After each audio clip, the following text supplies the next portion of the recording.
რა უშუალოდ ძვალსახსოვან სისტემას? ის ხომ მოსახლეობის 80%-ის პრობლემაა.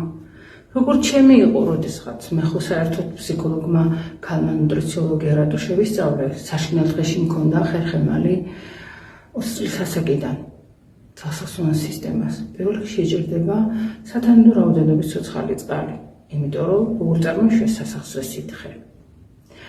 და რატო არ ვიღაცა როტოს ისე ტყრიალებს ჩემი სახს არ, იმიტომ რომ შიგნით არ აგაქვთ ეს სითხე. ტკივა საშინელი ტკივილია, რატო? იმიტომ რომ შიგნით ანთებითი პროცესია, შიგნით უკვე მიდის სერიოზული გადაგვარება, ხო? და ეს, ანუ ანთებები თუ მე გადაგვარება ართროზების დონეზე, უკვე პარასიტების ბრალი შეიძლება იყოს, იმიტომ რომ ისინი სვავენ მასწვალი ძვალზე და წმენდის შემდეგ აუცილებლად შევსება. ჰიალურონით სასახსრე სითხე წარმოიშვება, ხონდროიტინით ხრტილოვანი ქსოვილი და კოლაგენით ყველაფერი თავის ადგილზე.